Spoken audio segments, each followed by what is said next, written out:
It's 6 o'clock, so we will go ahead and begin.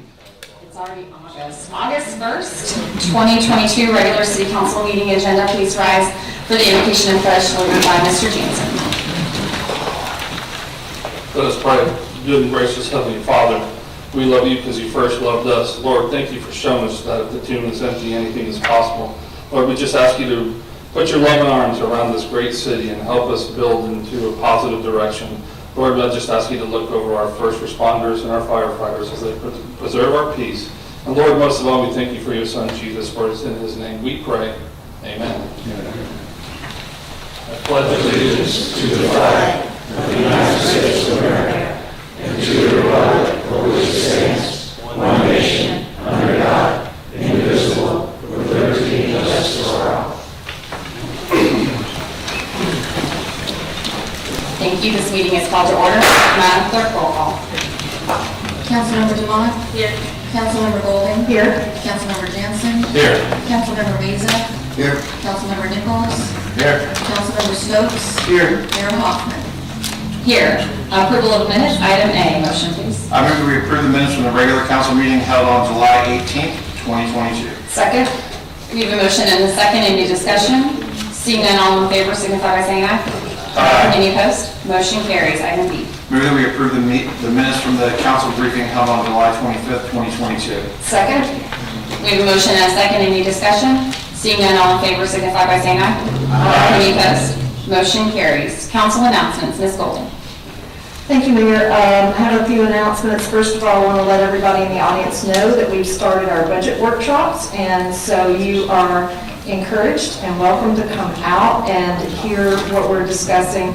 We had our budget workshop tonight before the council meeting, and tomorrow night at 5 o'clock here in City Hall, we'll be talking about the police budget, and then next Monday and Tuesday we will have budget meetings then as well. I encourage you to come out and learn about where your dollars are being spent, your tax dollars.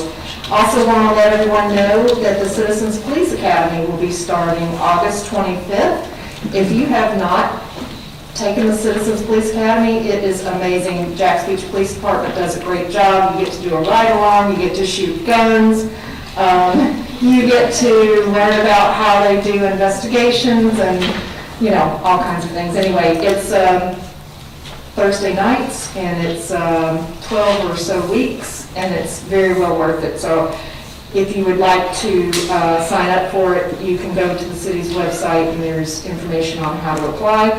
Also want to let everybody know there's a District 2 school board candidate form. District 2 is our district, and so the two candidates that are running for that seat are going to be participating in a candidate forum Wednesday night, which is August 3rd at 7 o'clock at the Beaches Branch Library, and encourage anybody to attend that can. And then last but not least, I want to thank the City of Jacksonville for getting the pier open to fishing, because I don't know about my colleagues, but I had lots of calls and emails from people, from fishermen who were ready to get started fishing, so I'm glad that it's open to fishing now. So thank you, City of Jacksonville. We're indeed ready. Mr. Nichols. Agree with Councilmember Sandy Bowling that the Citizens Police Academy is fantastic. Went through it last year. I highly recommend it. Encourage everybody to do it. Also, just want to give kudos to the 16-year-old surfer, Nadia Hicks, who was surfing Saturday, and somebody got bit by a shark on their foot, and she helped pull it out of the water. So I just want to give some kudos to her as well. Mr. Jansen. Yeah, I just want to piggyback on what Councilor Golding said. We had a budget workshop showcase last week, and where we got a sneak preview of the new police vehicles, the dune crossover, and all the good things that are happening in our golf course, which is doing an amazing job. They're pushing over 70,000 rounds of golf annually in there. And so it was a really good workshop and a good showcase, and I think the city's doing an excellent job. Thank you. I don't see any other lights on, so we will begin courtesy of the floor to visitors. When I call your name, you'll have approach the podium, state your name and address, and you'll have 3 minutes to address the council. And we will start with Shannon Stanford.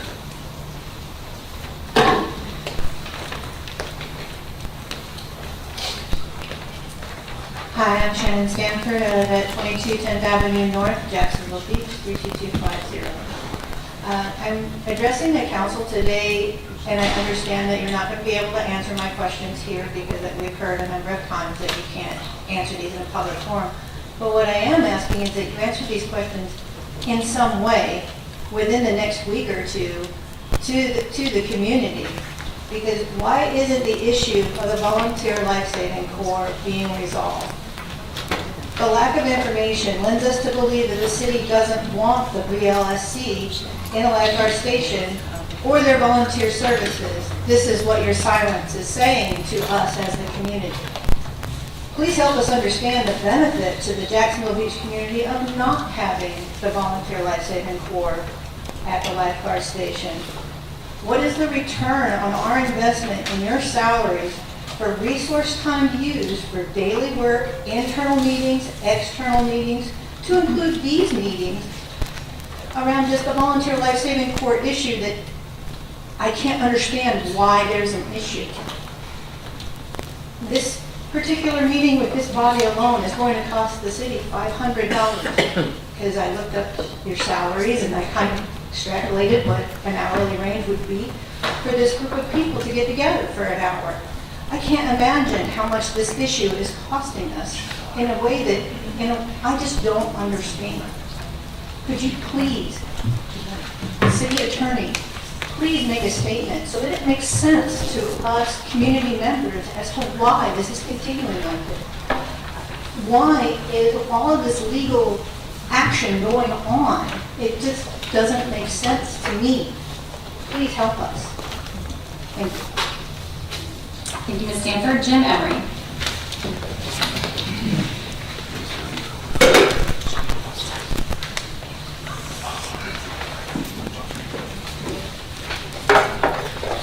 Jim Emery, 1764 Maritime Drive, Atlantic Beach. When we appeared at the last meeting, we advised you that almost 20% of the Jacksonville Beach voters had signed a petition regarding the VLSC's continued presence at the American Red Cross Lifeguard Station, providing life-saving services to the community.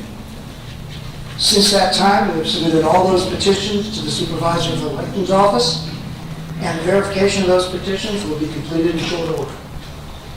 Considering Florida law does not require verification of petitions prior to conditionally placing the citizen-initiated petition on the agenda, and certainly does not require verification prior to the first reading, this body had an opportunity to act on this issue at the last meeting, at this meeting, and will have a third opportunity on August 15th.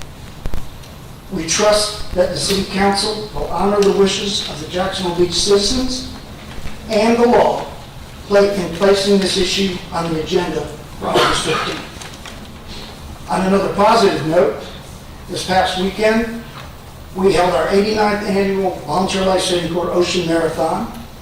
We had 24 swimmers and huge public support, and we look forward to the 90th Ocean Marathon in our station next July.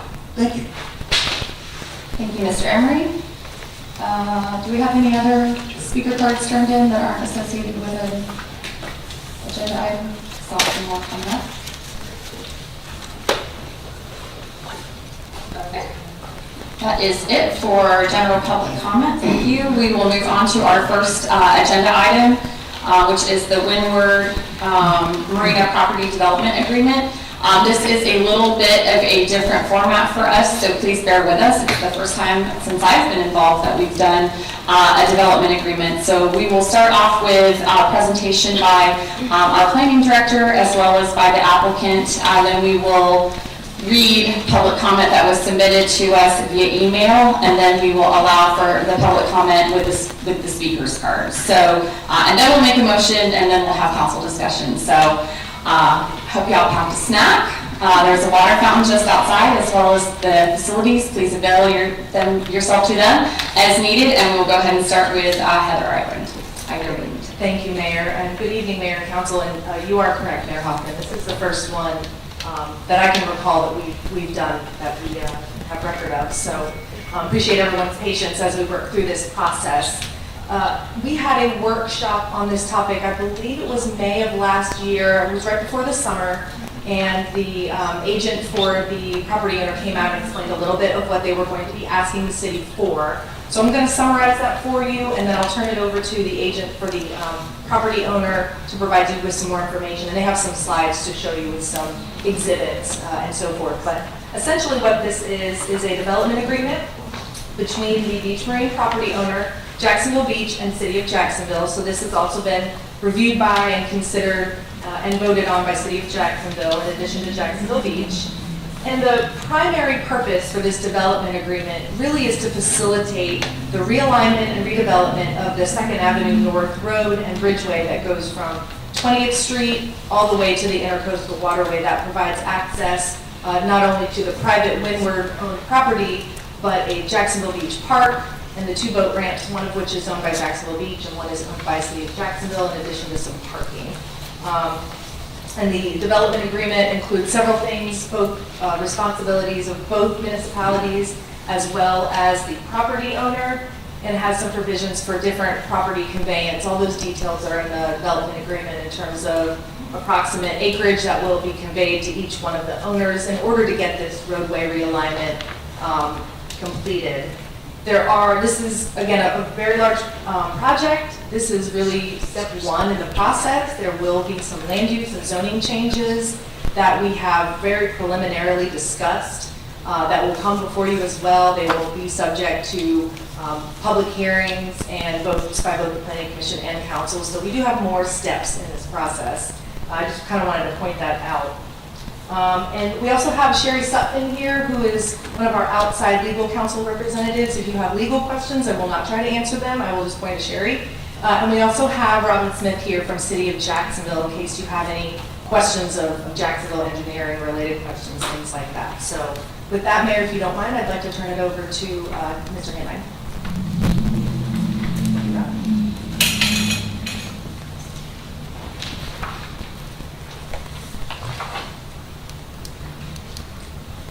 T.R. Hayline, 1301 River Place Boulevard in Jacksonville, here representing Windward. I do have some copies of our slideshow that, with your permission, I will hand out. That's one set. That's a second set. So again, T.R. Hayline, I'm the agent for this development agreement, and I'm with Rogers Towers Law Firm. Also here are representatives of the owner group, people from Windward, the owner group, also our environmental consultant, our civil engineer are both here. And we appreciate the City of Jacksonville Beach, the city engineer being here as well, all to answer any questions which you may have. So having introduced those folks, the first thing I want to do is thank your staff and outside counsel that we have worked with now for well over a year. There were many drafts of this development agreement that we went through with your staff and with your outside counsel. We appreciate their diligent work and responsiveness on it. And after many drafts, issues being raised, issues addressed, we arrive at what is before you today. In terms of the City of Jacksonville, we've also been working with City of Jacksonville. Its planning department, similar to yours, has issued a recommendation of approval. But we also have been working with City of Jacksonville Public Works Department and Parks and Recreation. Also with City of Jacksonville Office of General Counsel. And today, 2 committees of the Jacksonville City Council approved the development agreement. It has to go before 2 more committees tomorrow, and then we'll go before the full City Council of City of Jacksonville next Tuesday. As was said earlier, there were actually 2 public workshops that we had here with City of Jacksonville Beach City Council. One was in May, as was recalled, on May 24th. The other was in September, on September 1st. And those were attended by the public, were advertised to the public, and we went through similar big picture themes of this development, not a specific development agreement draft at that time, but we went through many things. I have received many phone calls from folks. I've talked to everyone that I've gotten. We sent them information if they asked for information. At the Jacksonville City Council hearing last Tuesday, between 5 and 7 people showed up, having some questions, expressing some concerns. They spoke at City Council, City of Jacksonville. I met with them outside afterwards for about 30 minutes, maybe more, and addressed a lot of their questions and perhaps addressed some of their concerns. It seemed to be a very positive and constructive discussion. Many people, though, I know, have simply seen signs. Signs on 19th, signs in the area of the marina, and maybe they didn't decide to call and ask questions or didn't ask Heather for information. But in any event, those people see signs in front of a marsh and they have legitimate concerns. They have legitimate questions like, oh my gosh, what's going to happen here? So some of those folks may be here tonight. It is for their benefit. I want to run through this slideshow to anticipate. We've anticipated some of their questions and to answer some of those questions. So with your permission, I would like to say one other thing before we go into this. So the development agreement here is actually a roadmap, really is what it is. It is a roadmap that lays out the steps that we still have in front of us on making all of this a reality. And specifically, I'd like to say 2 steps that have yet to be taken that are in the future. And one is some comprehensive plan amendments and a planned unit development amendment at Beach Marine. Those are yet to come. No decision on those are made by this development agreement. You have full discretion when we come before you with those. So those are all in the future. And then particularly with City of Jacksonville, there are some agreements that are yet to be finalized, particularly on conveyances of properties and such. But your council, City of Jacksonville Council, and we believe that this development agreement has a purpose, and that purpose is really to provide a roadmap for some of those processes coming forward. So with that, I'm going to try to be computer literate here and run through this PowerPoint. Does this have a pointer? I do have a pointer, but I bet so. Okay, do you know which one it is? I don't want to press something and blind myself. There it is, okay. Got it. Okay. So what I'll go through here is a little slideshow that talks about some of the points here. Everyone knows the current conditions out at Beach Marine, but particularly north of Beach Marine. Windward purchased Beach Marine in January of 2020. Windward not only owns the Beach Marine main campus, but owns approximately 90 acres of conservation protected land. That's conservation protected, that's your comprehensive plan designation of the property. So when I refer to that, that's your land use designation.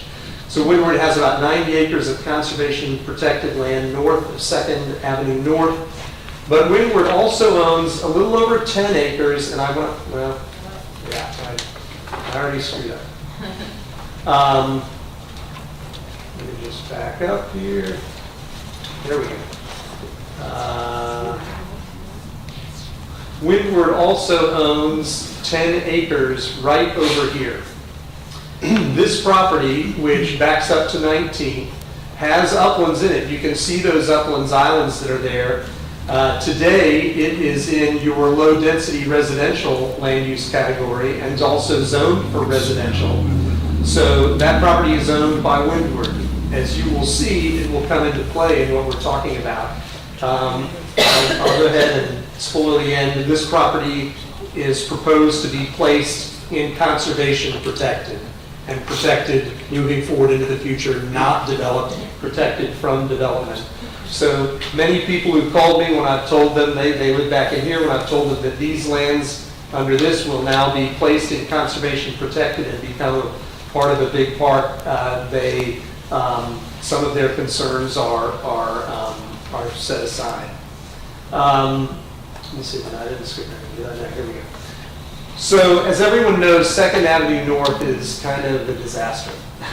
It's frequently flooded, and its intersection with 20th Street North over here is a hard 90-degree turn. One of those handouts that I gave you has a picture of that 90-degree turn that I took last Saturday, actually.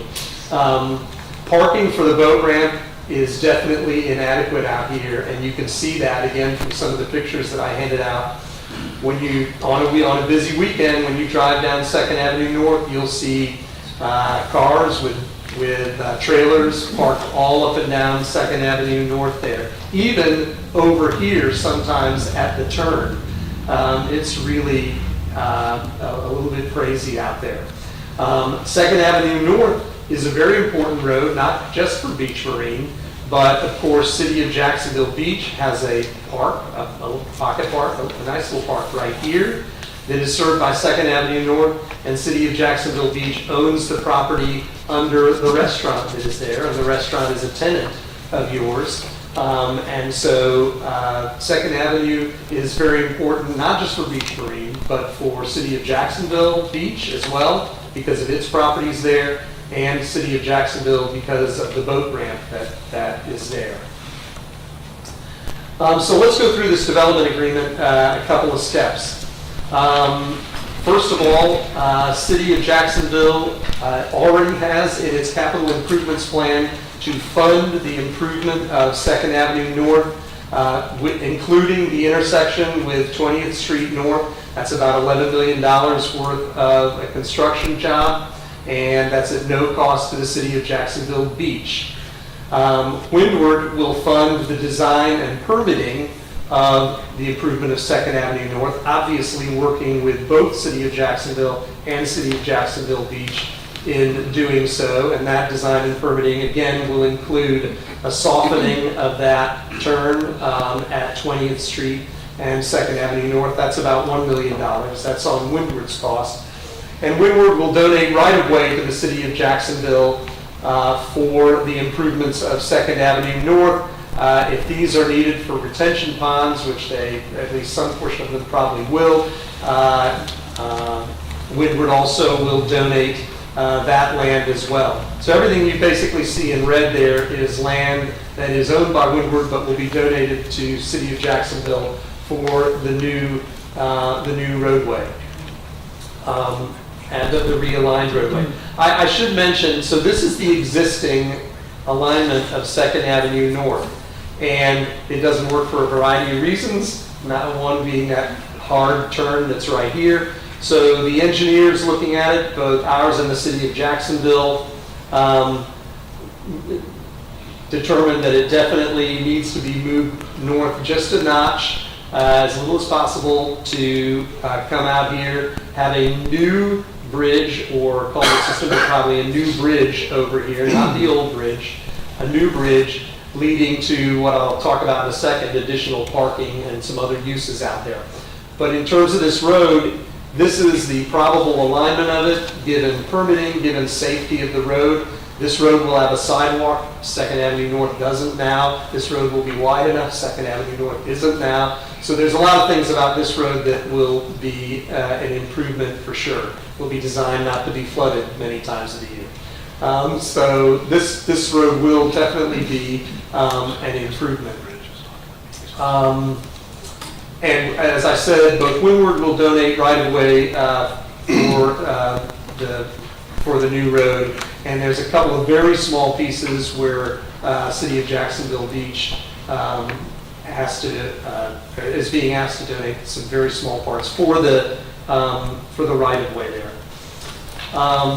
Improvements of 2nd Avenue North will provide safer access, not just to Beach Marine, but also to the City of Jacksonville Beach Park, the restaurant that's out there on City of Jacksonville Beach property.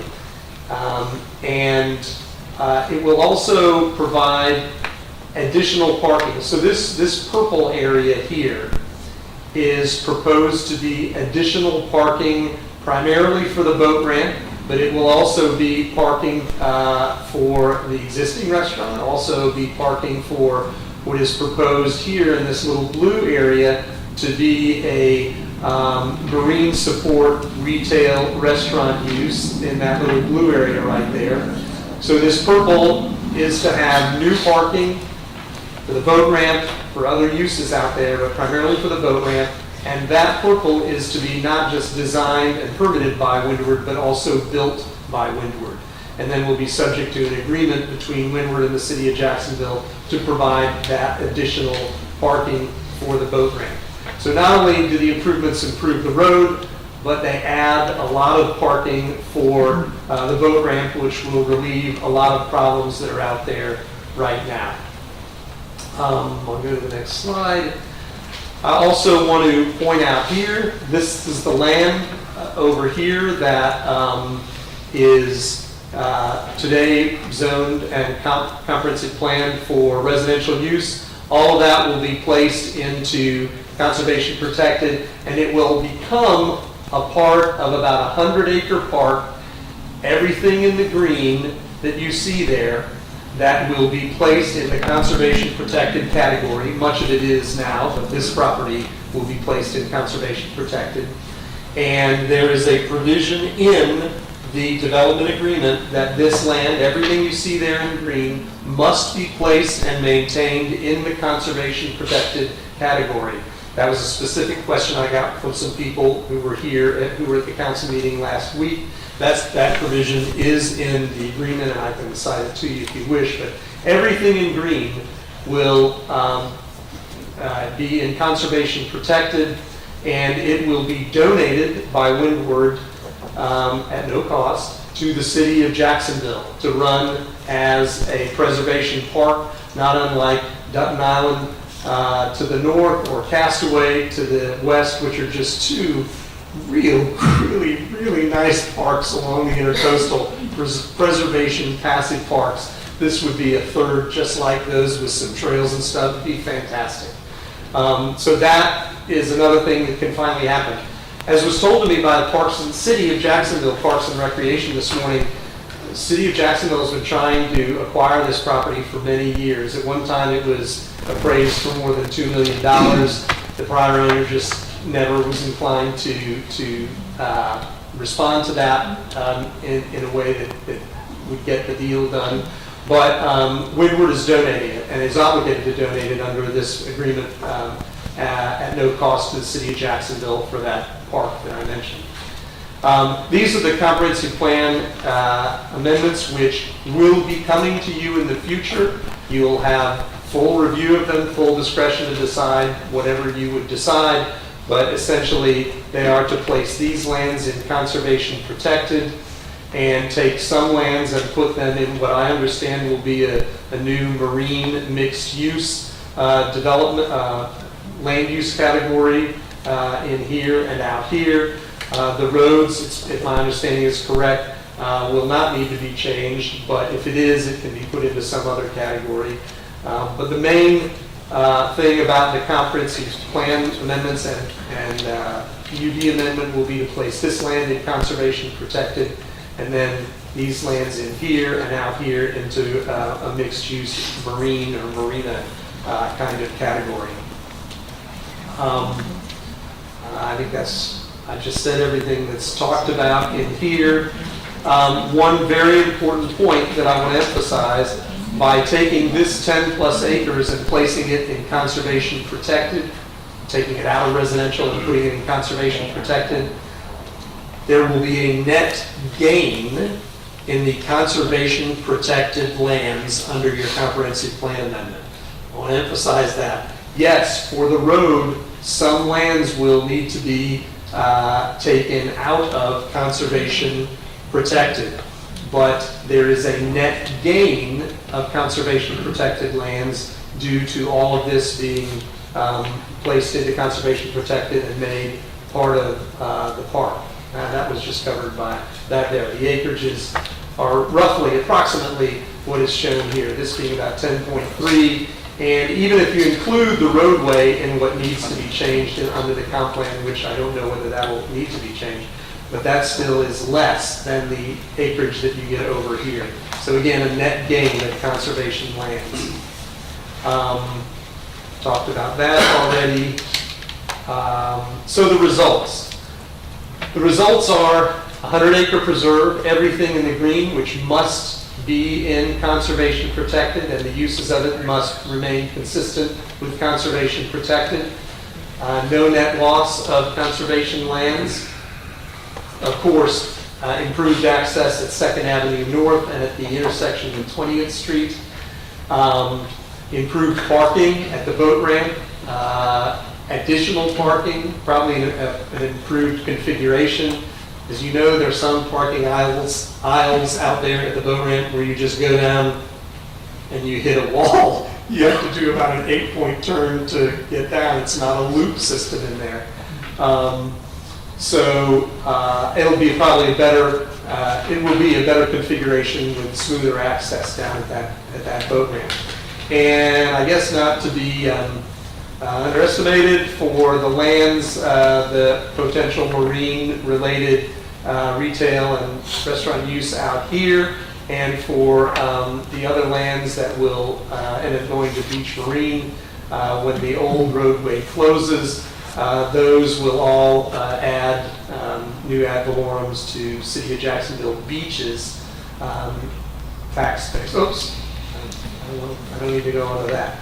So that is the presentation. I did pass out some related pictures that I just want to mention for a second. So some of the people that I've spoken to work hard and are very emotionally dedicated to caring for some homeless cats that are out there north of the boat ramp, and they feed them regularly. We early on said we wish, and we still wish, to continue communicating with them and to facilitate whatever would be helpful to that colony of cats. I do want to point out, and there's a map that was sent to me by one of the people who looks after these cats, and that person highlighted, you'll see a little yellow box on that map that's like this one, only you'll see a little yellow box that's about in there, and then there's a little yellow box right here. Those yellow boxes were represented to me as being the areas where these cats are. And if you'll notice as you look at that, by the way, the people who I was communicating with, they sent me that map. I didn't put those yellow boxes on there, they did. What you'll see there is that part of the cat, the area where the cats get fed, is in the green, is in the area that will be preserved as a park. So the cats will still have access, if everyone wishes, to some of that area as a preserved public park. And then, of course, all of this area in the green will be a public park where the cats could live as well. A portion of the property is where the road is intended to go. So yes, the road may encroach on a portion of where those cats are getting fed. The road's a pretty important safety improvement, but I defer to everyone that's involved in this to make that determination. But what I really want to emphasize is part of that where those cats live will be in the green. They'll have access to the green whenever construction takes place. And we wish to continue to communicate with the people who maintain these cats. Construction will not take place out there on this road. I mean, we have design and permitting to do, then there are conveyances after that. It will probably be at least anywhere from 9 months to a year before any kind of construction starts out there. So there's plenty of time to deal with issues like the cats that are there. Plenty of time to do that. People did notice that, there's been some, what was told to me is there's been some bulldozing. That's why I drove out there Saturday to look at it. What there has been is the geotech people, we're going to put a road where that red stuff is. The geotech people need to check the soils there and see if they're appropriate for a road. And what happened is the surveyors not using a bulldozer, but using some hand equipment and others. The surveyors and the geotech people cut some lines going back into where the geotech people would have to take their tests. That is the only alteration of a tree or bush or anything that's been out there. The actual construction can't take place because we don't have any design or permitting for it yet. We don't have the agreement, we don't have anything in place. There's no construction out here until all of this is done. The designs, plans, the permits, the conveyances, the agreements, everything. And that's going to be probably 9 months to a year at the earliest. So with all that, we're happy to answer any questions. As I said, we do have our environmental person, our civil engineer, the city's engineer is here, and we have the owner reps here as well. We're happy to answer any questions. Thank you very much for your time today. Sorry I took up so much time. Thank you. Yeah, thank you, that was very informative. So as I mentioned earlier, before we started the presentations, we are going to read some of the email, or all of the emails that were received by the city council. And so, Ms. Goslin, if you don't mind, doing the honors. The first email is from Valerie S. Britt, who is at 506 15th Avenue North, Jacksonville Beach.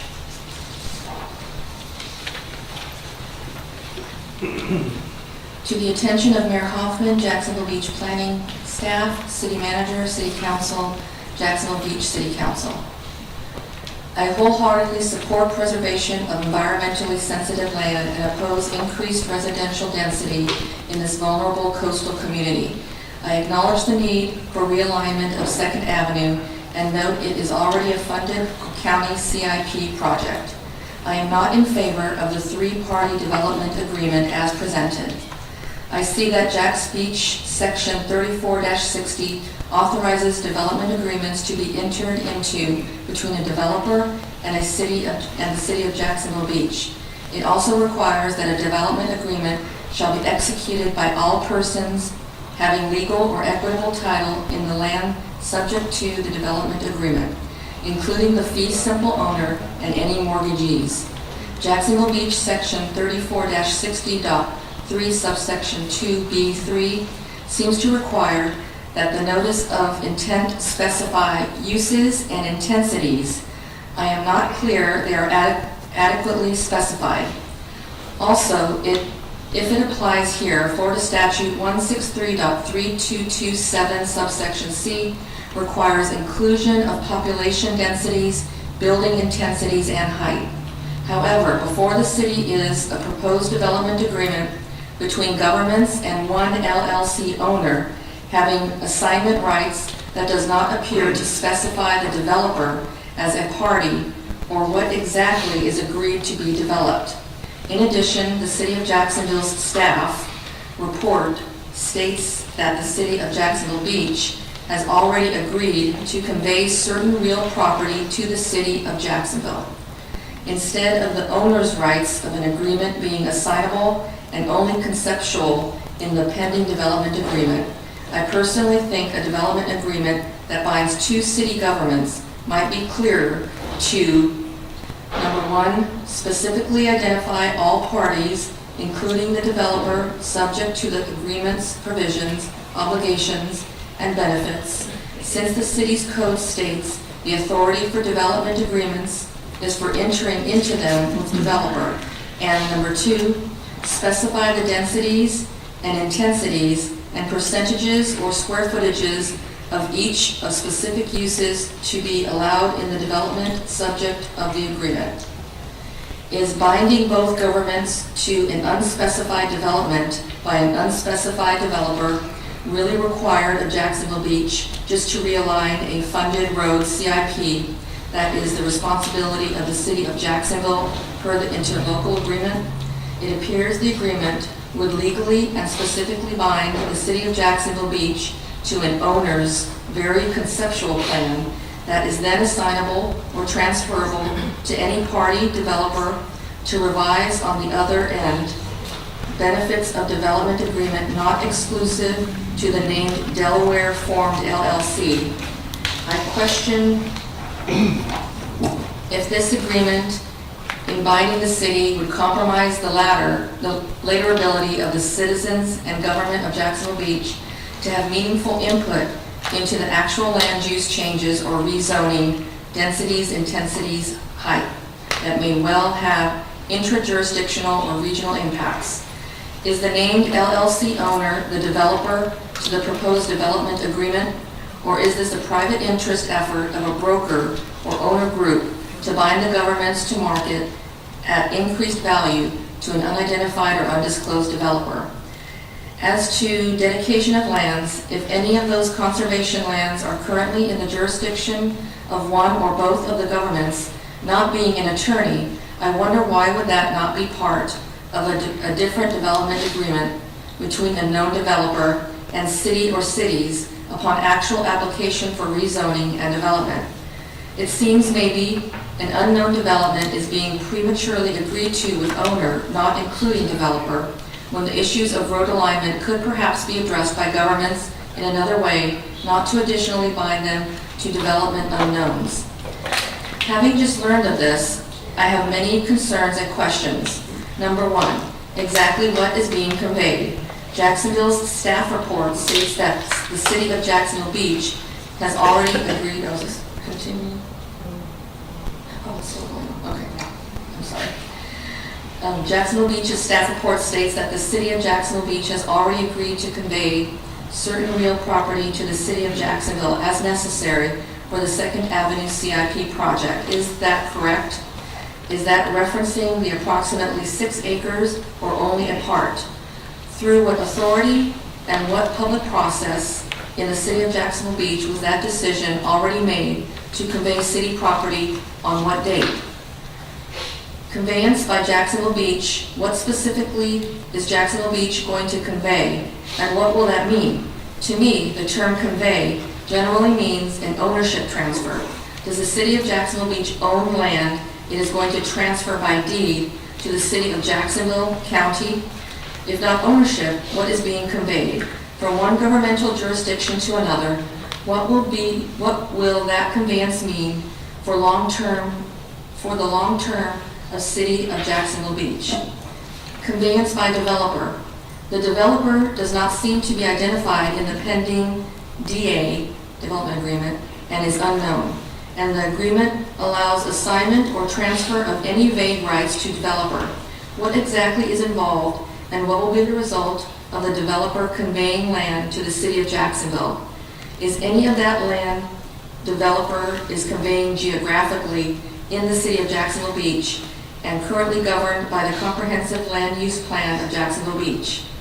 Is the fee simple owner by warranty deed also the developer and going to deed land it owns to Jacksonville, or is the named LLC party in seek of a yet undetermined developer?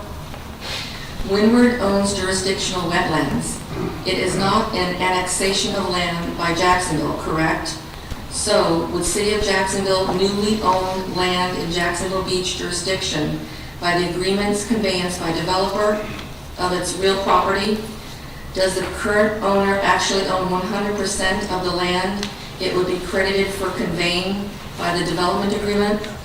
But no entity has been identified to develop, so no developer is making the agreement. What specifically is being passed from one government to another government by the development agreement? Will Jacksonville Beach's comprehensive plan still remain in effect of control for the entirety of the area where it currently is, regardless of whether a developer or other entity owns the land? For example, there is no land use category or text amendment to be noticed and heard concurrent with the conveyance, no change of plan jurisdiction. If Jacksonville Beach is giving up land it owns, why would the entire conveyance deeding by developer be to Jacksonville instead of some to or jointly with the city of Jacksonville Beach? Do state plan compliance issues exist? Does Jacksonville's receipt of conveyance land from the developer by development agreement enable an out-of-state developer to skirt state plan compliance issues of a project with residential density increases in CHHA, floodplains, at state road evacuation route or other issues, or protect developer from environmental permitting issues? How can this development agreement state comprehensive plan consistency as Jacksonville Beach's development agreement code requires when specifics of the development are unknown? Number 2, CIP project. The City of Jacksonville is currently responsible for 2nd Avenue roadway as a provision of the Interlocal Agreement, and the consolidated City of Jacksonville already has a fully funded CIP project, the 2nd Avenue North roadway safety improvements, for certain improvements to 2nd Avenue North. Is there a reason the already funded project needs a development agreement after a roadway improvement was already approved with funding? If so, are the approvals out of sequence? What specific benefit is this agreement to the City of Jacksonville Beach? For example, while road improvements are needed, since densities and intensities are not locked down, how will Jax Beach know whether the development's new impacts to the roadway overshadow, outweigh, or overburden the benefits of the infrastructure improvement? Number 3, this is a proposed agreement for development. Developer plans to develop part of the undeveloped lands. What specific development is to be allowed, and where or why not are densities and intensities of development specifically detailed in the agreement? What development is actually being agreed to and allowed if Jacksonville Beach approves the development agreement? Number 4, in areas of wetlands, marshes, and floodplains, and at evacuation routes, new residential development has significant implications for coastal communities, and here, specifically for Jacksonville Beach. Evacuation clearance times, the proposed project has intergovernmental implications. Is Jax Beach putting itself in a position it can't later say no to a comp plan category change or rezoning? Number 5, has there been any prior formal approval by the City of Jacksonville Beach for the specifics of the development subject of the proposed development agreement? It appears too conceptual to determine plan consistency. Are there any associated land use category amendments or rezoning? Number 6, public access to the water. With all the many boats seen crowding in the water over the weekend off Beach Boulevard, I could not help compare that activity to the very few boats pictured in the conceptual drawing for development, and wonder if the development plan limits boating activity and favors new residential units of its project, limiting current uses of the water by the residential component of potential developments. Number 7, shared parking issue. Is the plan to pave over wetlands for parking? Number 8, property taxes to City of Jacksonville Beach. For any lands addressed in the development agreement that is currently assessed as within Jax Beach and taxes paid to Jacksonville Beach by the Jacksonville Beach property owner, will property taxes be paid to the City of Jacksonville Beach after this approval? Number 9, are there maps accompanying the development agreement to show jurisdictional lines and wetlands mapping? Number 10, binding city agreement for only conceptual development. I note the two cities are making an agreement for development with a limited liability company owner, and note that LLCs come and go. The agreement is assignable, not exclusive to the named LLC owner. No developer is named as a party. Windward Jacksonville Beach has various names. Are any actually to be the developer? Will the LLC owner be developer? This is especially troublesome with the development plan appearing so conceptual. Does the City of Jacksonville Beach really know what will actually be the end result?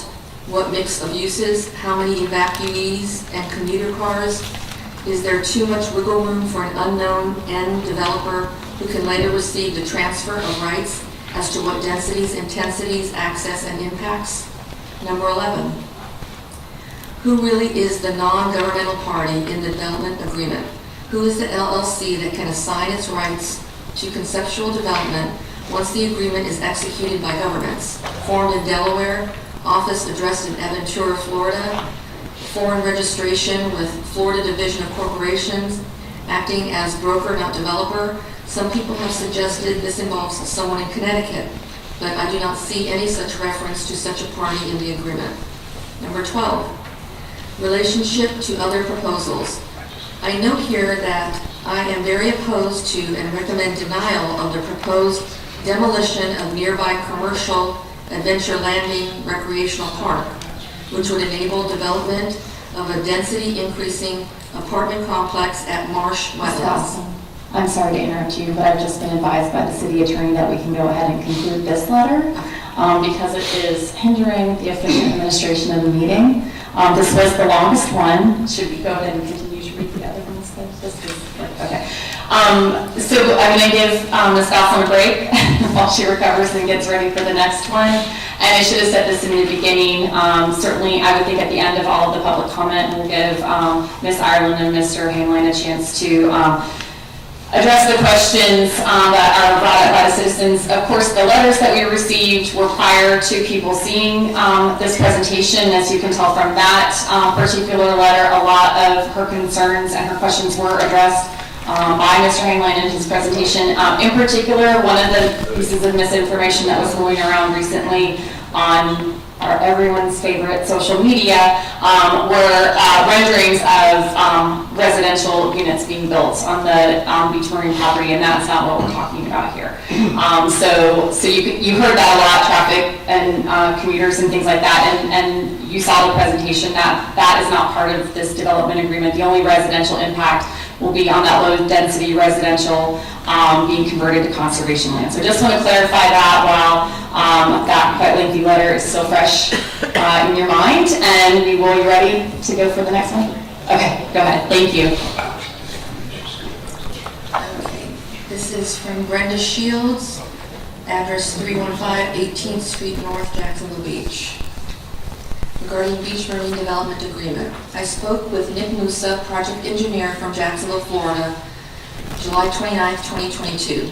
I mentioned the sharp left turn off the newly planned road and then dumping out on Old 2nd Avenue right in front of Dockside Restaurant, and then the sharp right turn as not being considerate of boaters or diners at the restaurant. Too congested and too many sharp turns for boaters, towing trailers, and accessing boat ramps. He said COJ planning said road design a no-go, not providing enough circulation for boat ramps, so they are working on revisions already. Questions about plans for road and drainage, according to him, they are still very much up in the air. Drainage and piping of open ditches still not determined. DEP and/or Army Corps of Engineers must approve plans for road and drainage. Road to be elevated 3, 4, 5, or 6 feet. Does not need public hearing after development agreement is signed. Hopefully JB will have input and be able to agree or disagree with more finalized plans after signing the agreement. When the new road, bridge, 2nd Avenue is completed, the old 2nd Avenue land south of 2nd Avenue from 20th Street West on the south side is partly given to JB near Rotary Park. The rest given to Windward as additional development property. Lucky for Windward because it gives them more room to develop the north side of the boat basin. Boat Ramp Park and 2nd Ave down there will remain COJ property. The large area north of the boat ramps and park and west of the dredge spill is currently zoned conservation. There has been lots of fill placed on that property fairly recently, except for the southwest corner of the property, to be built upon for marine and restaurant services and parking adhering to 35-foot height limit. The land will remain conservation, and some will be ceded to COJ for passive recreation park use as best I understand. This could be a nice addition to the area for JB residents if it occurs. Nice for JB to get conservation land for recreation and drainage north of the end of 20th Street and west of 19th Street. But eventually, this will all probably become a ghost forest due to saltwater intrusion and rising sea level. Already seeing the death of trees. Also, this whole area is being invaded by the Brazilian pepper trees, which have propagated many of the wetlands in Florida and spread rapidly, choking out native vegetation. And managed to reduce spreading, and that will become the responsibility of JB if they do acquire the land. Mosquitoes and drainage are an issue for much of this land. Some of this land could possibly be used for improved drainage for our neighborhood. Concerned about open ditches that drain into wetlands all the way down 2nd Avenue to the bridge and then out to into the waterway via Beach Marine entrance and the estuaries running through the wetlands. If these ditches are piped in some areas and not others, how will it affect the flow in all the unpiped ditches? Will they back up? Stormwater runoff is a problem resulting in flooding that is occurring more often these days and evidenced by the need to raise the road. King tides are becoming more frequent. Our small freshwater pond has become more brackish over the years due to spillover of brackish water from the open ditch along 2nd Avenue during periods of flooding. The pipe under the intersection of 2nd Ave and 18th and 19th Street was supposed to be one large pipe, but it was replaced by 3 smaller pipes. The flow is usually pretty good, but when the open ditch alongside our property gets full during heavy rains or from king-type tides adding to the rapid outflow from the eastern piped storm drain and a few other piped drains running into this small stretch of ditch, as well as pond overflow, it creates rising water and strong currents flowing into the 3 smaller pipes. This flooding and current carry debris to the opening of the 3 smaller pipe and clogs them up, slowing the flow, causing flooding. Also, the small storm drain at the end of 18th Street, before it meets 2nd Avenue, always fills up with debris washed down the street, causing it to overflow and flood the road and ditch and the end of our driveway and into our yard. For years, we have tried our best to clean these drains and pipes when this occurs. We hope these drainage issues could be considered when piping is done further down 2nd to resolve some of these issues and prevent even more serious flooding in the future. In conclusion, the pictures and proposals in this development agreement are tentative at best. There are many advantages for all. Many changes will occur as the project commences. Is it wise to sign this agreement when there are still so many questions regarding the project? Mr. Musa said that once signed, there will be no more requirements for public input. Is that the same for Jacksonville Beach? Sorry for the length of this email. Hope all my info is correct. Thank you. One more? That's it? Good job, Sherry. Thank you. Okay. On to the public comment cards. We had a couple of people come to the Board of Adjustment meeting on accident, thinking that we were going to be discussing that issue there, and we offered to transfer their cards over this meeting, so I don't know if they're here. If you're here and would like to come up to the podium. Cindy Sear, C-Y-R. She's not here. Frank Sear. No. Lucille Pendleton. I'm here, but I'll pass. Okay, thank you, Ms. Pendleton. Teresa, this is from today, Teresa O'Brien. Come on up. If you'll state your name and address, you'll have 3 minutes to address the council. My name is Teresa O'Brien, and I reside at 1602 5th Avenue North, Jacksonville Beach, very close to where all the development will be.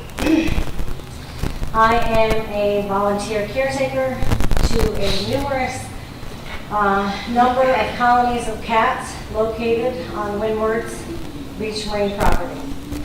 I'm opposed to this project of land development moving forward at this time because it makes a very dangerous environment for these cats. This is and has been their habitat for over 15 years. Windward and the city's wish it away tactics have just not been effective, and now, at this time, it has become a dumping ground for people's pets. Relocation, unfortunately, is not an option. Studies as well as feline histories prove that cats do not migrate well. If they are moved, they will only try to return back to the only home they've ever known, thus causing injury and death. The main areas of concern are 2nd Avenue North and 20th Street North, as there are 3 colonies on that corner. To consider their safety, Down at the boat ramp is a large colony where the new parking lot and new restaurant will sit. This particular colony is landlocked and they will have nowhere to go, no vegetation to be able to protect themselves from weather as well as predators and all of the heavy dangerous equipment needed for such developing. I ask all of you to work closely with our community and with the caretakers of these colonies to provide a humane and compassionate plan for their safety and well-being. We need an amicable arrangement with the city, the owner, and the developer of this plan to allow us to continue to provide adequate food and water on a daily basis, as well as medicine needed as needed. And I request that the city keep constant communication with the community as to the steps you will take to provide a humane and compassionate response. We need to be sure these, all of the animals, birds, species who dwell there have a safe future. We owe it to them, the innocent and voiceless, and you owe it to the community and the selfless work of the caretakers of these animals throughout the years. Thank you so much. If you have any questions, please feel free. Thank you, Ms. O'Brien. Barbara Cox. Barbara Cox. Hello, everyone, concerned citizens. My address is 1801 Fifth Avenue North, Jacksonville Beach, Florida. Thank you for all you do for us here in Jacksonville Beach. I'm speaking to you on behalf as I'm the manager of these cats that Teresa just referred to for over 15 years, but this colony has been here for decades. I've lived at where I just mentioned for almost 30 years, and they've always been there. And they've always been pretty well taken care of until a few people moved into where the Wildlife Commission building used to be, the different restaurants and so on, and it kind of failed in different areas. But they are the most well-known, best cared for colony in North Florida. They've all been TNR except for the ones that have just been dropped off since COVID started. It's very sad. Maybe up to 30 cats. And we've been trying to get them adopted, but again, we've got our hands full. So instead of no feeding signs by Windward, excuse me, there really should have been no dumping, no dropping off abandoned animals. And of course, we're concerned about the other wildlife there in this area, large area as well. She really said most of all that I wanted to say, and I'm liking where this is going from what Hayward mentioned a minute ago. So I think if we continue working together, that we will come up with a solution. But I would like everyone to come together because this is very important, and the community would be outraged if anything happened to these cats. I've got over 600 signatures on a petition. And if you're interested in getting information, I would appreciate this as much help as we could get. Thank you for your time. Thank you, Mrs. Cox. We did have one more email. I think the rest of the council received it from Rhonda McDonald. Did you not have that one, Sherry? Okay, I have it on my phone, so I'm just going to go ahead and read it real quick, just in the interest of covering everything. Rhonda Steinke McDonald, 1120 2nd Avenue North. Dear Mayor Hoffman and members of the council, recent events in Jacksonville have opened my eyes as to what is possible when a few wise legislators and the public dig in and do what's right. Everyone thought the sale of the JEA was a done deal until it wasn't, thanks to Jacksonville councilperson Carlucci. That misguided overreach was halted. Similarly, the strong lobby plan for building Lot J was also stopped. Unfortunately, the city spent a painful amount of grant money to demolish a portion of a viable roadway before that happened. The current COJ administration has previously greenlighted projects of dubious value to the community. A current plan to relocate and widen the roadway from 20th Street North to the boat ramp and an extension of the paved area that includes an additional multi-acre parking experience requires filling in a portion of wetlands. Though this is a collaboration between COJ and the City of Jacksonville Beach, calls to both of these city planning departments have each saying they aren't in charge and the other is responsible.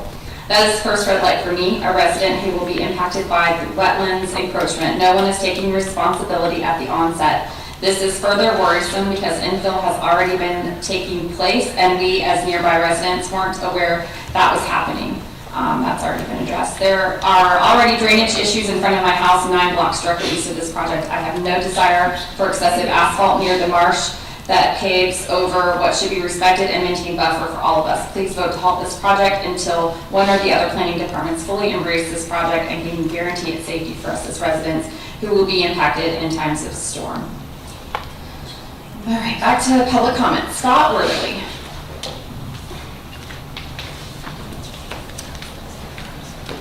Hi, I'm Scott Worthley. I reside at 1801 Fifth Avenue North. And when I first got into looking at this project, I didn't really realize what the impact would be and what these guys are planning on doing. For the first reason is that we don't even have any signs posted that there was a hearing for here tonight. The only people that received it were people that lived within the 500 feet or whatever it is. And I've not had any experience with a development agreement between entities like the city, et cetera. So maybe that explains why there is no hearing signs for tonight. But from my understanding, from my background in construction for the years that I had in it, for anything that is required a hearing, that their signs publicly be posted, especially considering the difference of Jacksonville and the beaches. Most of the people at the beach will tell you, oh, I'm not going downtown, I'm not crossing the ditch. And so I think you would have had a lot more people here. And based off of the first email I heard read, that was very impressive, by the way, I didn't catch her name. There's a lot of issues that are not resolved in this presentation. Number one is the comp plan amendment that they're going to probably want to do. My guess would be that they're looking to do multifamily. They're not doing this in the goodness of their heart to spend $45 million on a project.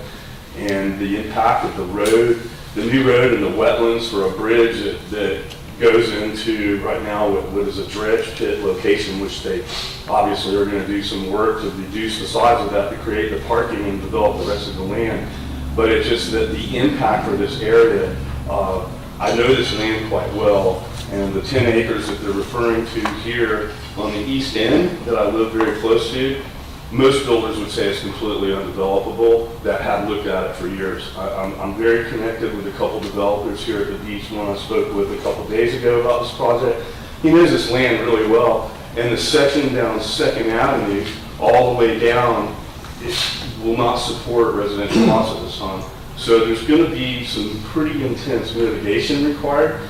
And I think if you go back to the first email that was read, the biggest concern I have right now is if you guys enter into an agreement with Windward, are you held hostage over decisions that normally wouldn't have such an impact?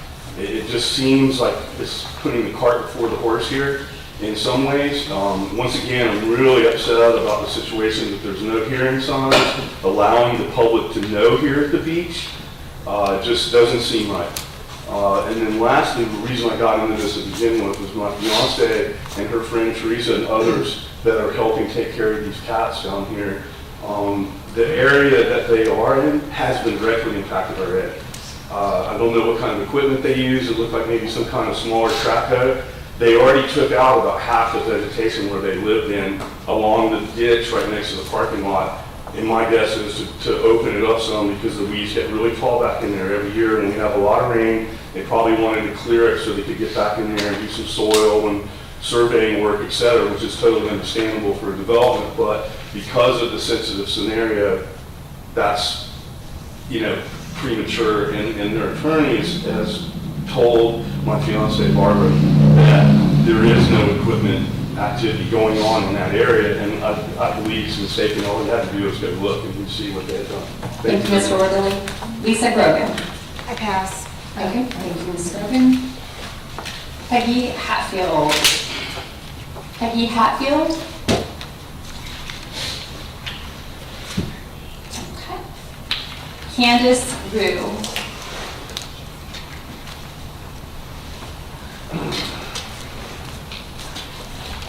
Hi, my name is Candace Rue, and I reside at 1244 North Exchange Street.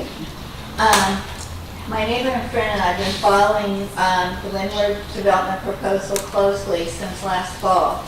I am encouraged by the proposal of Windward for seeding the areas to seeding Jacksonville, the 105 areas for conservation land for a passive park. But I do still have some questions, like Mr. Worley said. I'm still unclear about how the residential, picturing where the residential development will exactly take place and how many residents will be built.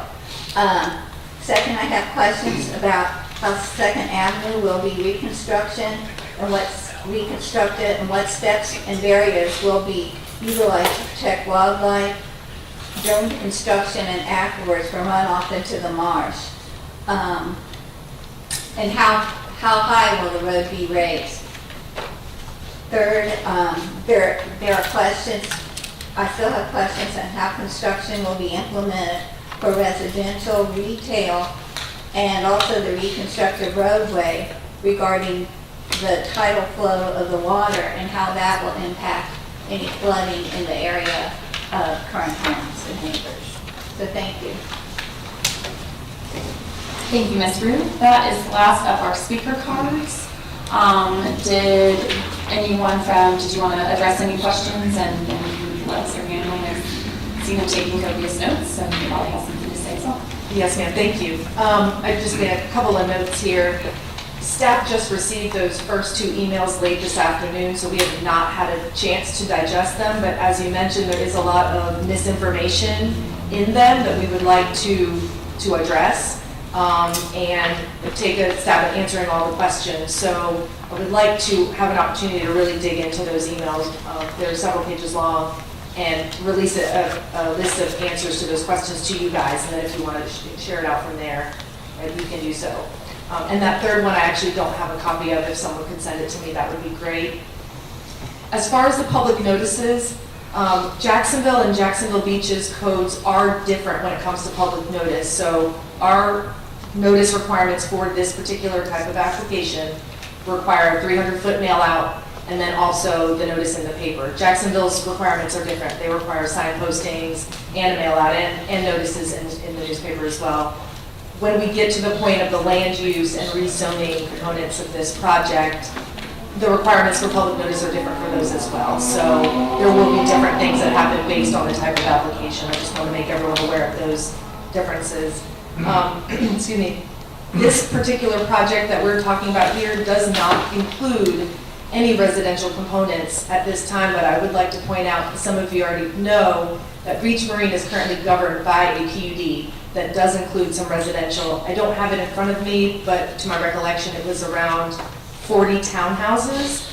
Again, that may change when the property owner comes in to redo or expand the PUD. We're just not to that point yet. To my knowledge, and I'll let Mr. Hainline answer any questions related to this, there's no proposal for any residential at the end of this roadway. It's just the existing entitlements under the current PUD. That was my last comment, and I'll let Mr. Hainline answer any questions that he wants to address.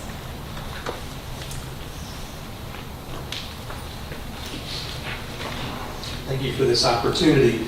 So first, I just have a few things to say. In terms of Windward, who's Windward? That first email made it sound like it's some scary foreign company or something. If you want to see who Windward is, you go to the first floor of Beach Marine, right over there, just a stone's throw, and you walk into that closer to the marine side, and there's a suite of offices there, all occupied by Windward.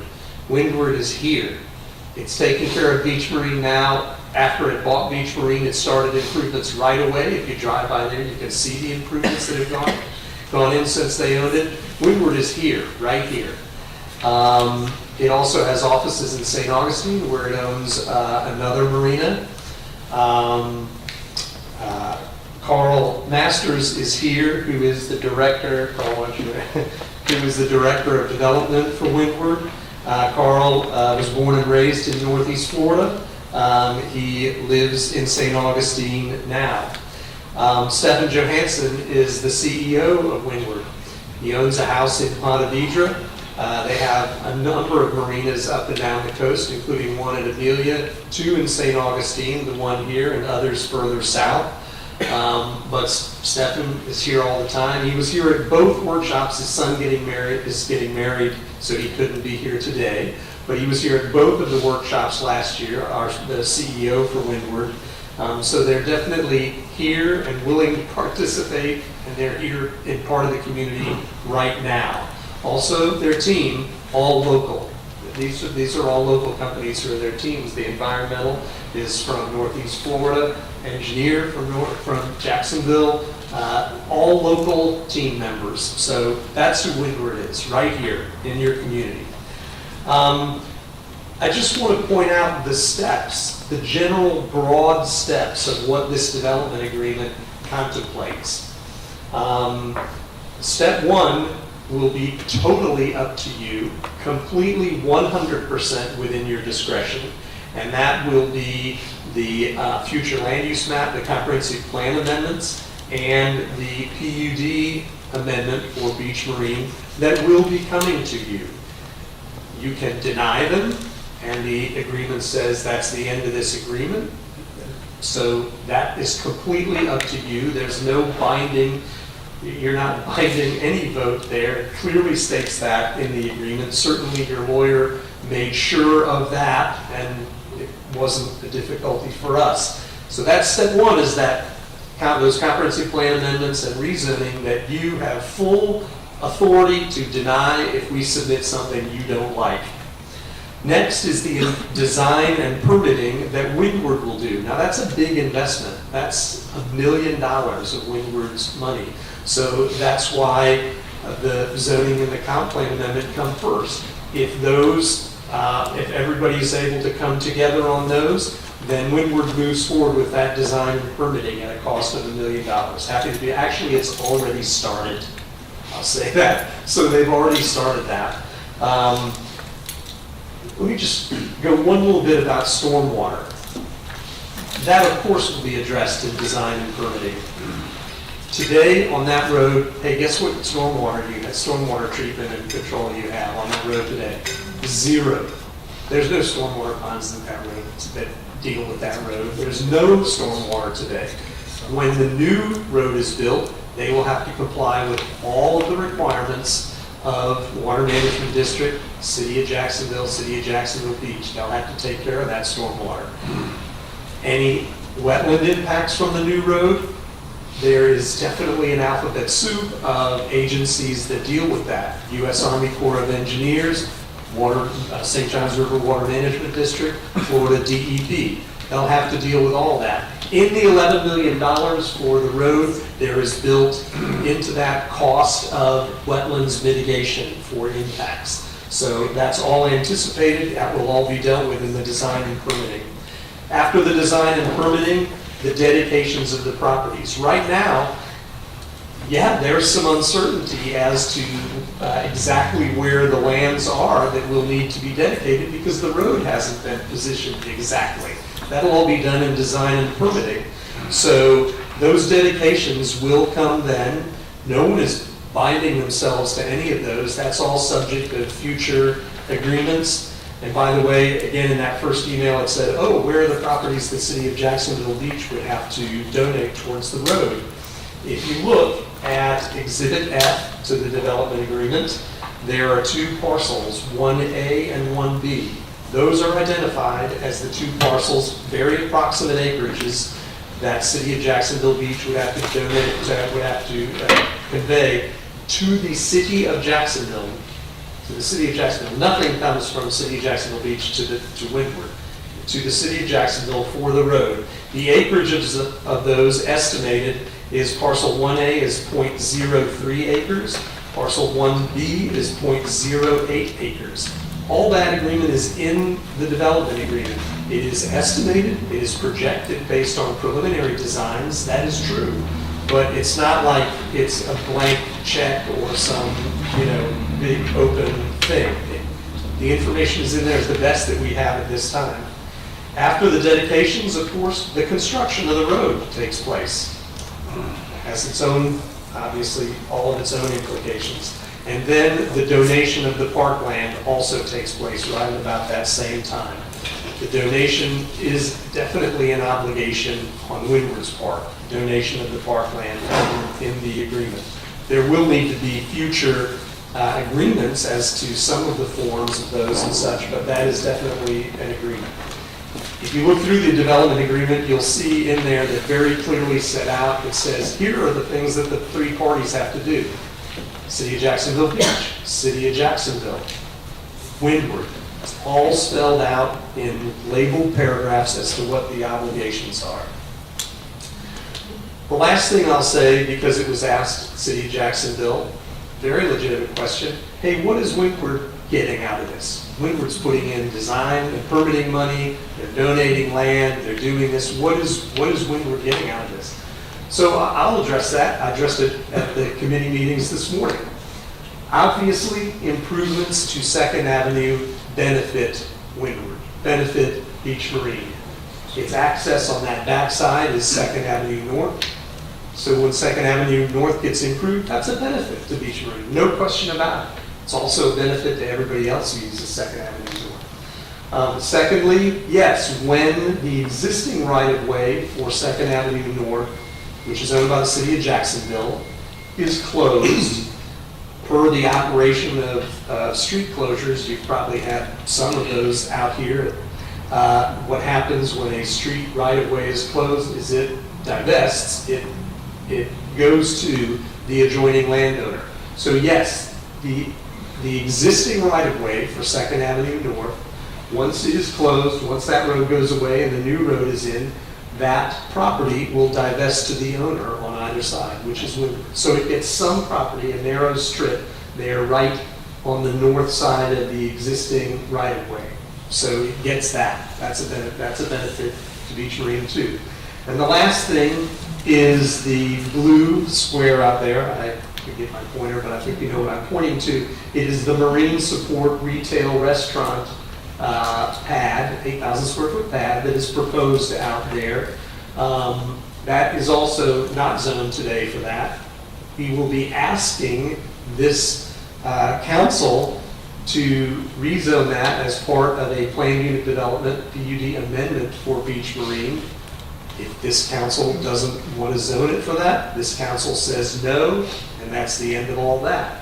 But that, if that does get rezoned by you to provide an additional amenity for the boat ramps and for the people that are out there, then that will be a benefit to Beach Marine. Those are the three things that have Beach Marine interested in moving forward in this. I can't say that any more clearly, I guess. Again, we're happy to answer any questions. Last point, hearing signs. Somebody mentioned hearing signs. We put up 20 hearing signs in the area of Beach Marine and going up 19. That was required by the City of Jacksonville. We did that within the time period required by the City of Jacksonville. And we know there are 20 signs because they all process through my associate and me. So 20 signs went up. Happy to answer any questions. Thank you very much. Thank you, Mr. Hanley. Okay. I think we're ready for a motion. I move that we approve the development agreement I move that we approve the development agreement approval for the Windward Marina property. Second. We have a motion and a second. Comments and questions from council. Mr. Jansen. Two quick questions, and Mike, I don't know if you'd be able to answer them or direct me to the right person.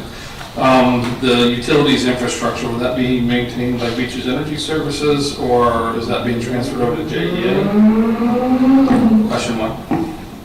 If you're referring to water, sewer, and electric, it's all within our district, I believe, and natural gas, and that will continue to be maintained by the City of Jacksonville Beach. So any infrastructure upgrades is right by the City of Jacksonville? Okay. Correct. And then at what juncture on 2nd Avenue North does the maintenance or responsibility convey to the City of Jacksonville Beach? Does the City of Jacksonville have all of 2nd Avenue North, or does it stop at 20th, or do we know where that, I'll let Mr. Hainline answer it since he's one of the parties that's been looking at those legal documents.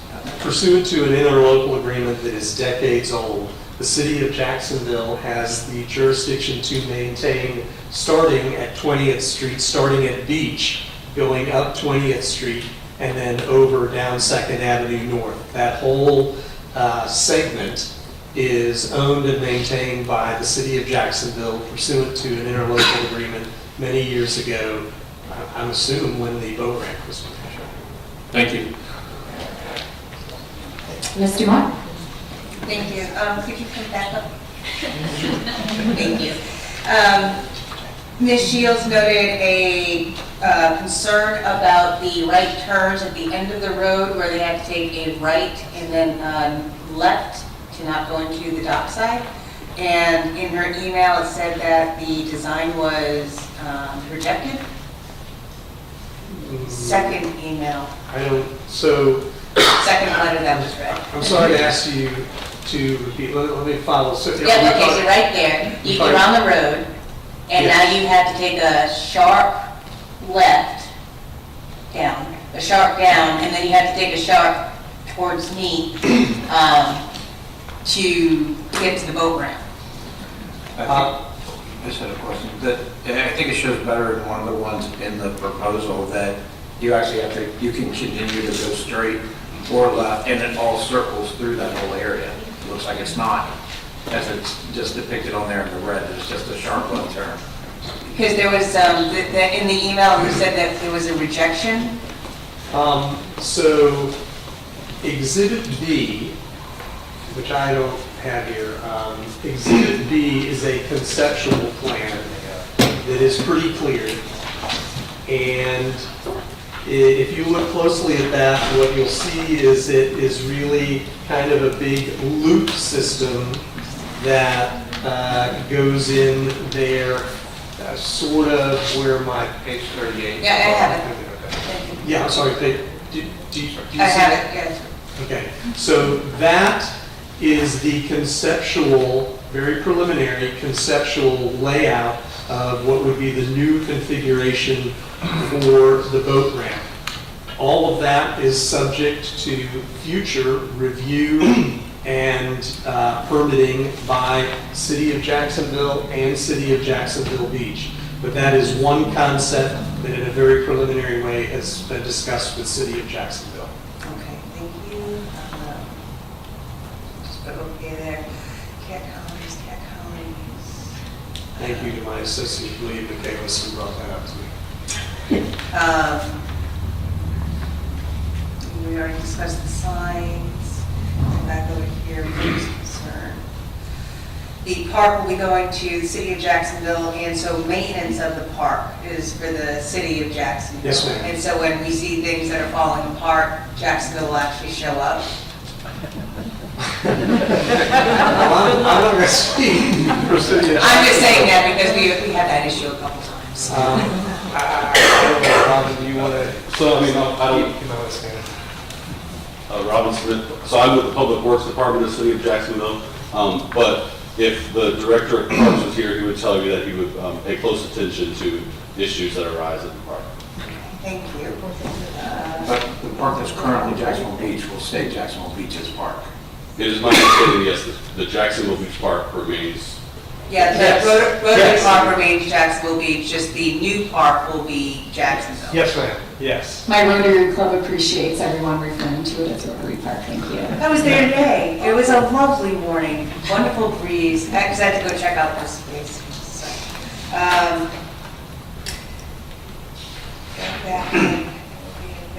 talk about the net gain. I was on the planning commission when the PUD was originally approved, so I can, there's 40-something townhouses on the south side of the basin. And there's also, and so I'm just putting that, this is not on this agreement. There is also an agreement for a potential hotel/condos on the north side, just to the west side of Rotary Park. And there was questions about parking, if you could fit it there and all of that, but that did become part of the approval, and this would give it more room, just so the public knows that we're not saying there's no residential possible people there, that it was in the prior PUD. So my suggestions to the people in Jacksonville Beach, as you said, What this development agreement does is it just provides that framework is who's got to do what when.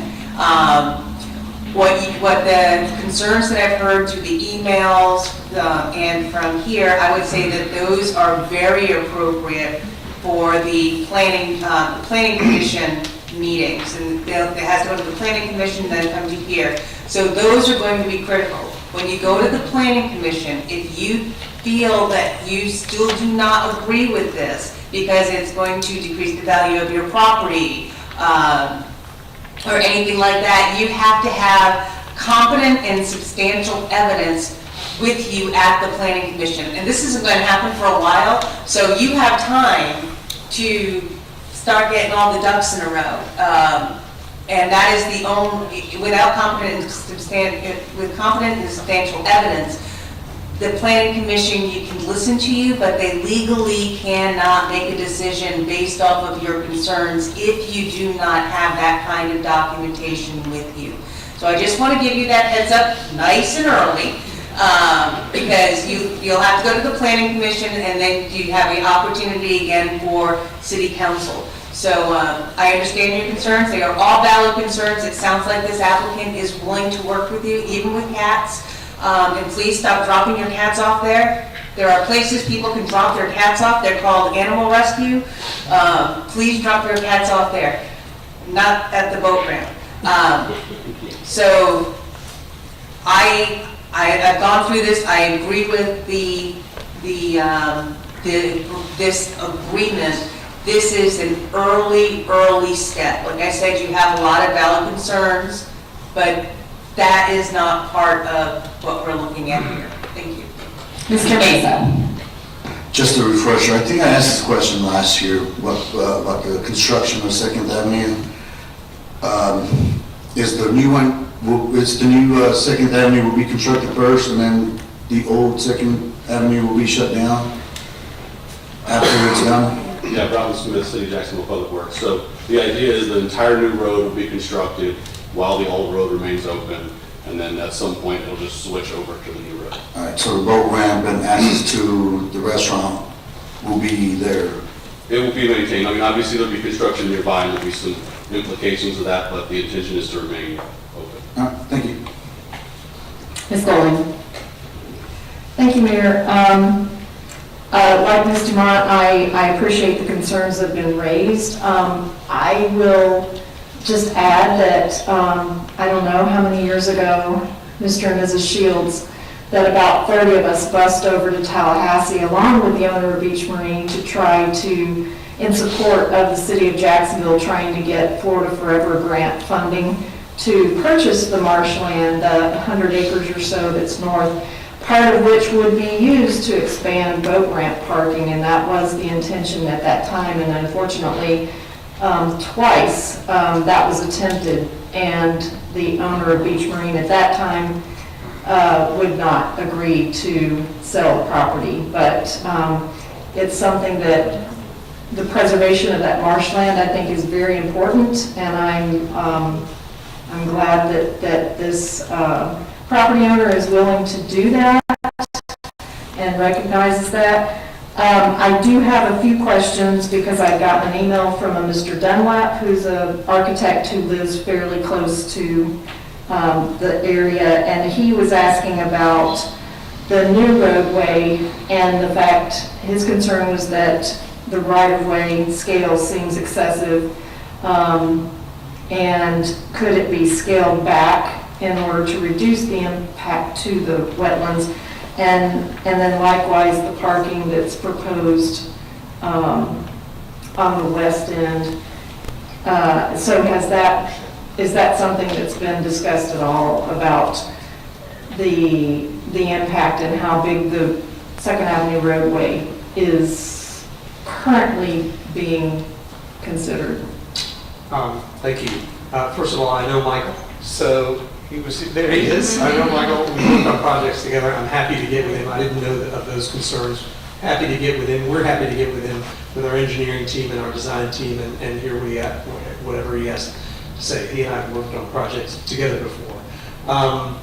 But the design of the road is not, I'm a lawyer, I'm not a civil engineer or a traffic engineer, but obviously it needs to accommodate vehicles with boat trailers, not small.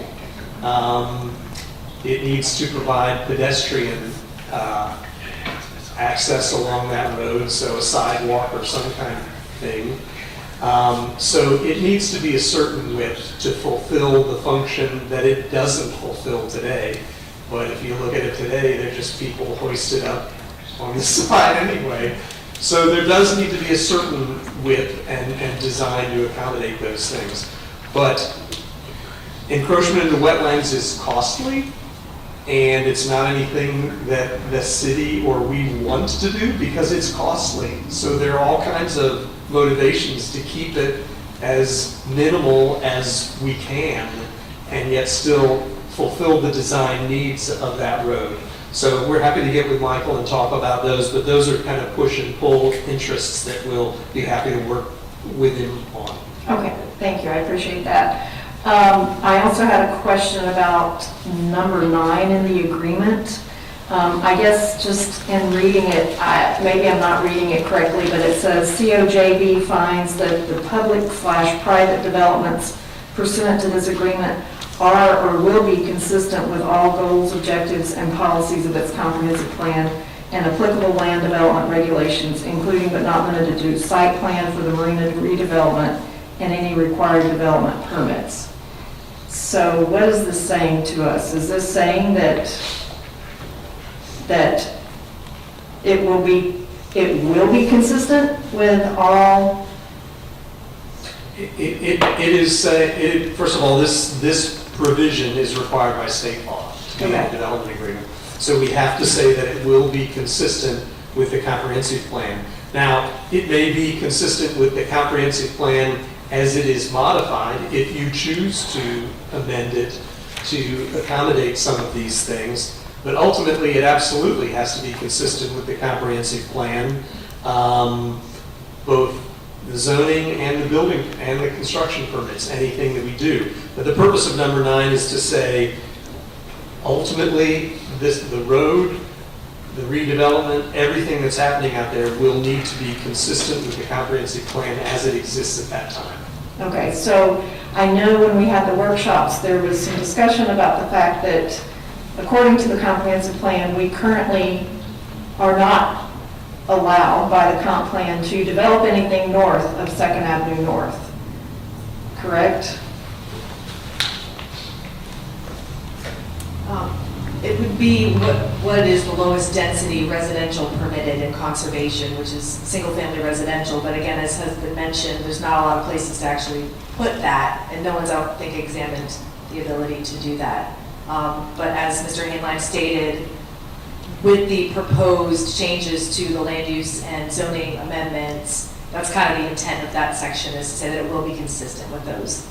We're realizing that changes need to be requested and approved, obviously. So at this time, then, it's not consistent, it would not be consistent with the comp plan? Not entirely. Okay. Yeah, not until we get to that point in the process. And again, that's where these things kind of come in sequence, is that we will ensure that any changes are made are consistent with both other provisions in the comp plan and the land development code and the development agreement. Okay, thank you. Okay, yes, ma'am. The only other thing I would mention is that for the benefit of some of our newer council members, because you're not that new anymore, but I think it was right after I got on council, we had several people who came to us because of the issues at the boat ramp and the lack of parking and the problems with navigating 2nd Avenue North. And so this is going to help with that as well. So there's definitely been some community input about this issue over the years. And so aside from the conservation, this would be addressing the roadway issues, as well as we've also all been contacted by residents or businesses who are in the area that have had issues with flooding, and they cannot even travel anywhere around 2nd Avenue because of the flooding issues that exist there. So I guess my question would be, because there are some businesses that are Help me out, what is the street that, that goes east and connects to 20th? Is that Second? Oh, it is Second, right, okay, sorry. So we've had some businesses that have been impacted by flooding there.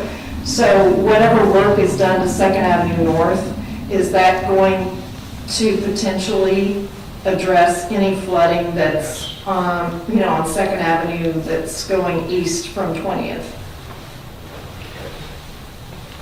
Sure, it's Robert Smith, City of Jacksonville Public Works.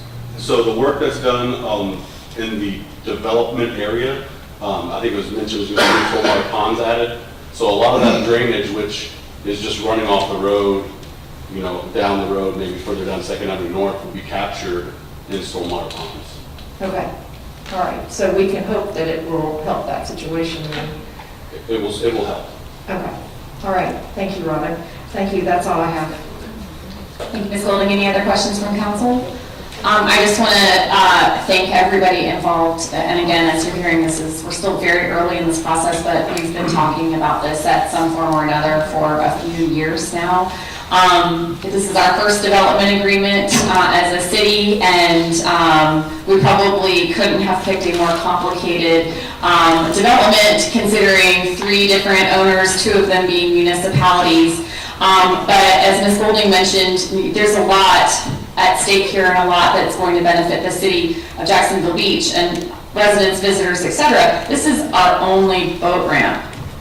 We live on an island, and this is our only boat ramp in Jacksonville Beach, which is mind-boggling to me, but it's very heavily used. Our residents and visitors want to access the water, so adding the additional parking out there.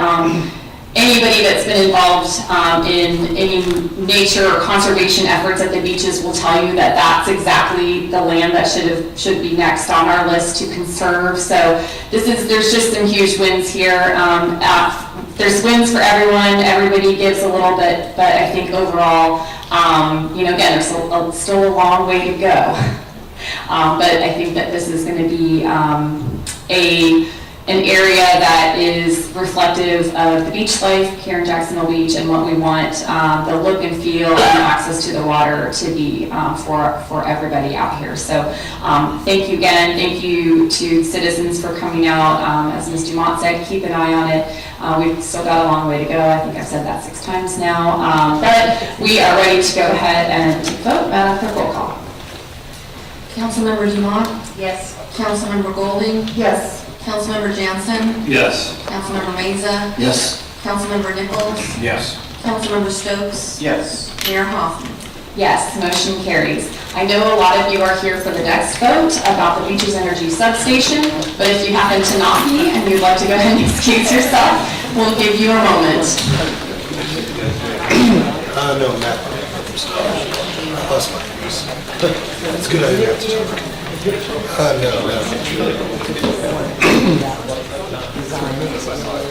Yeah, so we're like I said, we're very early on, like 5%. Right, yeah. We're very, this was just a napkin sketch.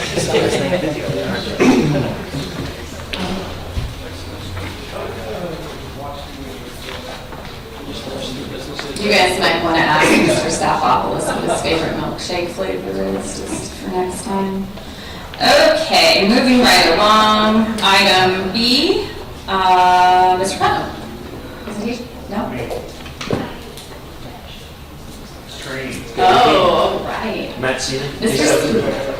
Matt Seeley, 5794 Alamosa Circle, Jacksonville, Florida, 32258. So we received basically supply chain issues. Our bidder that was awarded the original bid came to us with higher prices, and so we went back out to rebid, and we also added some language in here to that if we have issues with the supplies there, that we'd be able to go to the next person on the list that also provided bids.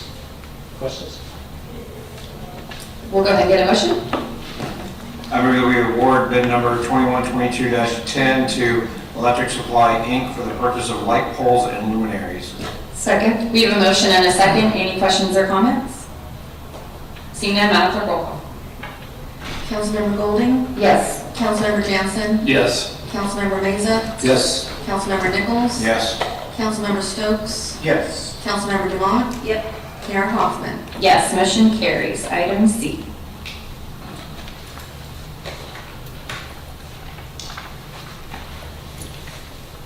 Okay. Good evening. Again, Matt Sealy, 5794 Alamos Sewer. Just for future reference, you could just tell us your department, though. You don't have to give us your home address. Beach and Energy Engineering. Okay. Here we go. Thank you. So we became aware of an issue after a storm. We had some severe wind, that we have a fence near an elementary school that was damaged and pretty severely damaged. And so we went to an emergency, basically purchase order, because we know supplies are an issue, to get the orders basically placed for the fence. And so we went out for 3 quotes. We received 2 back, and we awarded it to Armstrong Fence Company. Thank you. And a motion? I move that we approve emergency repair or replacement of the Jacksonville Beach substation fence. Second. We have a motion and a second. Any questions or comments? Seeing none, Madam Clerk, roll call. Councilmember Jansen? Yes. Councilmember Meza? Yes. Councilmember Nichols? Yes. Councilmember Stokes? Yes. Councilmember Dumont? Yes. Councilmember Golding? Yes. Mayor Hoffman? Yes, motion carries. Item D.